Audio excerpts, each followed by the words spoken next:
तो आज हम पढ़ेंगे the science behind gears. Please appreciate this presentation has been prepared with all sincerity and to the best of knowledge of students, teachers, and volunteers. We welcome words of encouragement and now suggestions for improvement for use in academics or any kind of exams. Please verify and collaborate with your course books for becoming an associate and or sending contributions in different subjects, including storytelling. Please get in touch with your group profile at redbiskinjoy@gmail.com. तो सबसे पहले हमारे पास इस chapter के अंदर आता है वो है इसका इंट्रोडक्शन. ठीक है, तो बेसिकली गियर्स वगैरह क्या होते हैं, हम क्यों उनका इस्तेमाल करते हैं.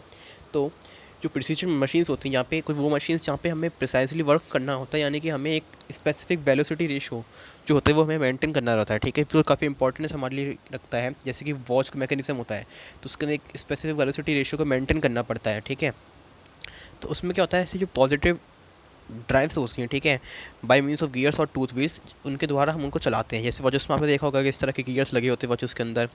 ठीक है, तो इन्हीं को बेसिकली हम क्या कहते हैं, गियर्स बोलते हैं. अ gear drive is also provided when the distance between driver and follower is small. अब यहाँ पे क्या है, ड्राइवर ये है और फॉलोअर कौन है, फॉलोअर ये है. ठीक है, तो जब हमें गियर्स की ड्राइव की कहाँ पड़ती है, जहाँ पे दो शाफ्ट के बीच में, यानी कि ड्राइवर शाफ्ट होगी और एक होगी फॉलोअर शाफ्ट, उनके बीच में डिस्टेंस बहुत कम होगा, वहाँ भी हमें गियर ड्राइव की ज़रूरत पड़ती है ताकि हम एक शाफ्ट से दूसरे शाफ्ट के अंदर मोशन जो है ट्रांसमिट कर सकें. फ्रिक्शन व्हील्स क्या होते हैं, तो the motion and the power transmitted by gears is kinematically equivalent to that transmitted by friction wheel और disc. A friction wheel with teeth cut on it is known as toothed wheel. अब basically friction wheel क्या होते हैं, अगर मैं कोई भी ऐसे सिंपल दो व्हील ले लूँ, ठीक है, जिनके अंदर इनकी जो साइड्स हैं वो फ्रिक्शंस हैं, यानी कि उनको फ्रिक्शन हो सकता है, या फिर कह सकते हैं कि खुदरी सतह है. ठीक है, तो वो क्या करेंगे, जब एक ये वाला घूमेगा, ठीक है, तो उसकी वजह से क्या होगा, ये भी घूमना शुरू कर जाएगा. ठीक है, तो अगर क्या करें, हम फ्रिक्शन व्हील के ऊपर टीथ बना दें, जैसे यहाँ पे टीथ बने हैं. ठीक है, यहाँ पे टीथ बने हैं, तो क्या होगा, उन फ्रिक्शन व्हील को हम पे टीथ बना दें तो अब वो काय में कन्वर्ट हो जाएंगे, गियर्स के अंदर कन्वर्ट हो जाएंगे. एप्लीकेशन और यूटिलिटी क्या है गियर की, तो एग्रीकल्चर सेक्टर के अंदर गियर का यूज़ होता है. ठीक है, जैसे कि काफ़ी हैवी लोड्स होते हैं उनको उठाने वगैरह के गियर्स का हम यूज़ करते हैं. ठीक है, सोइंग के अंदर, प्लगिंग के अंदर, इरिगेशन के अंदर, एज वेल एज ट्रैक्टर के अंदर भी इसका यूज़ होता है गियर्स का. और क्या होता है, ऑटोमोटिव इंडस्ट्री के अंदर आपने देखा होगा कि कार में ऐसे गियर ड्राइव लगे रहते हैं. ठीक है, हम बोलते हैं गियर चेंज कर रहे हैं तो. ठीक है, इससे क्या होता है, in automotive field their function usually to act as transmitter of force to and to regulate speed. यानी कि फोर्स को ट्रांसमिट करने के और रेगुलेट करने के लिए स्पीड को भी गियर ड्राइव का यूज़ किया जाता है ऑटोमोबाइल्स वगैरह के अंदर. और क्या होता है, जो शिप्स वगैरह होते हैं या फिर नेवल व्हीकल्स होते हैं, ठीक है, फिशिंग बोट्स होती हैं, वर्क बोट्स होती हैं, याच होती हैं, उन सब के अंदर भी गियर का यूज़ किया जाता है. उस तरह की कुछ बेसिकली गियर ड्राइव ऐसी होती है. ठीक है, पूरा गियर बॉक्स कह सकते हैं उसको एक.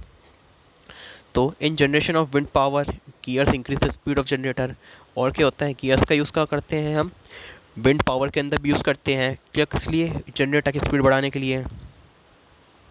क्लासिफिकेशन ऑफ टूथ व्हील या फिर गियर्स, तो according to position of axis of shaft, यानी कि दो शाफ्ट के बीच में मोशन ट्रांसमिट कर रहे होंगे तो उन दो शाफ्ट की पोजीशन कैसी है उसके बेस पे गियर का क्लासिफिकेशन.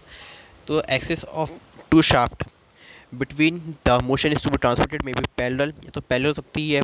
ठीक है, ऐसा पे दिख रहा है तो पैरेलल शाफ्ट लगी हैं, या फिर कह सकते हैं इंटरसेक्टिंग शाफ्ट हो सकती हैं इस तरह से, या फिर क्या सकते हैं non intersecting and non parallel, यानी कि क्या होगा वो स्क्यू, यानी कि इंटरसेक्टिंग भी नहीं कर रही हैं. ठीक है, इस तरह से जा रही है, इंटरसेक्ट भी नहीं करी, अलग अलग प्लेन में दोनों ये, तो इंटरसेक्ट भी नहीं करेंगी और ना ही पैरेलल होंगी. अब according to peripheral velocity of gear, अब यानी कि गियर की पेरिफेरल वेलोसिटी क्या है, उसके बेस पे गियर्स को क्लासिफाई किया गया है. तो according to peripheral velocity of gears में be classified as low velocity, medium velocity and high velocity. ठीक है, gears having velocity less than 3 meter per second are termed as low velocity gears. Gears having velocity between 3 से 15 की metre per second के बीच में की होती है उनको मीडियम वेलोसिटी गियर बोलते हैं. और जिनकी 15 से ज़्यादा होती है उनके बोलते हैं हाई स्पीड गियर बोलते हैं. अब इनकी वेलोसिटी बेसिकली क्या होती है, वो होती है एंगुलर वेलोसिटी. ठीक है, इस तरह से.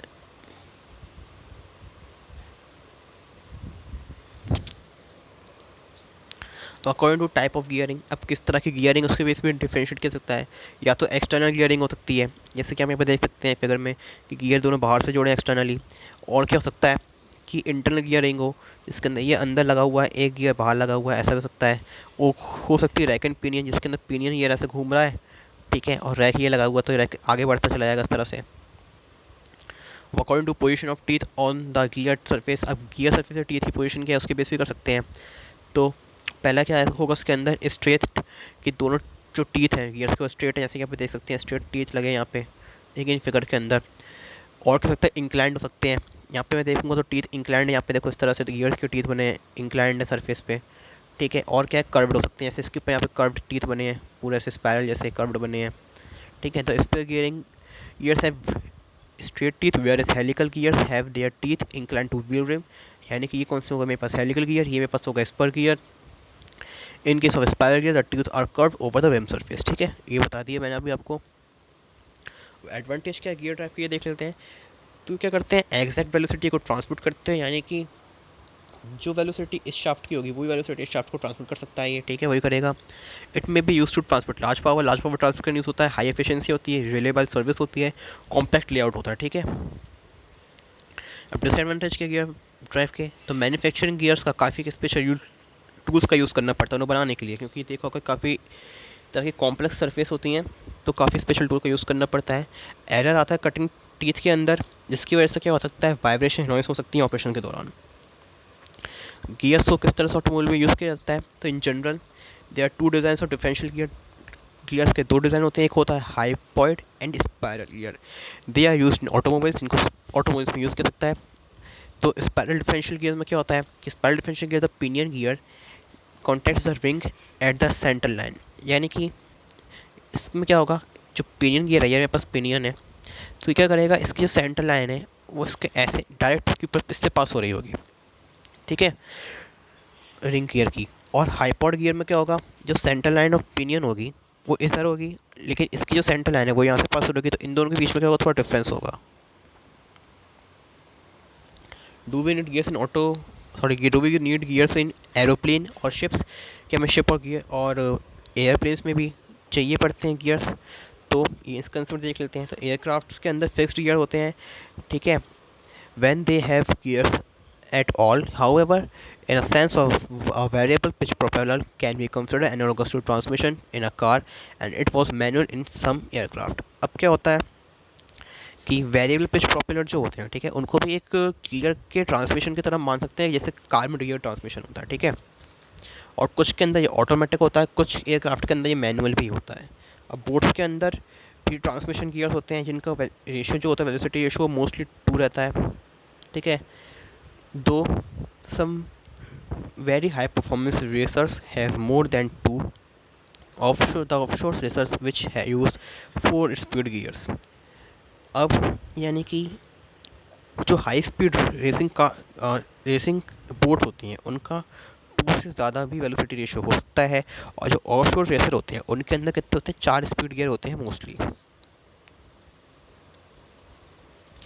अब गियरलेस टेक्नोलॉजी क्या होती है, जैसे कि आपने सुना होगा आजकल की गियरलेस कार्स आती हैं, ऑटोमेटिक कार्स, ट्रांसमिशन कार्स आती हैं।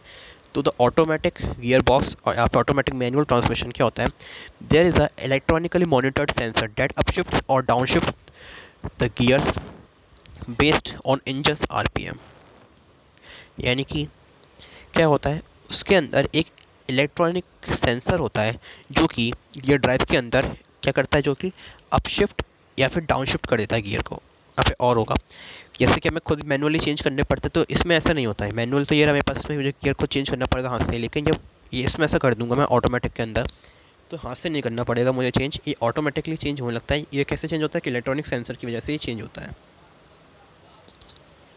Modern electronic technology have made it possible for an automatic car to give almost the same mileage as a manual driven car.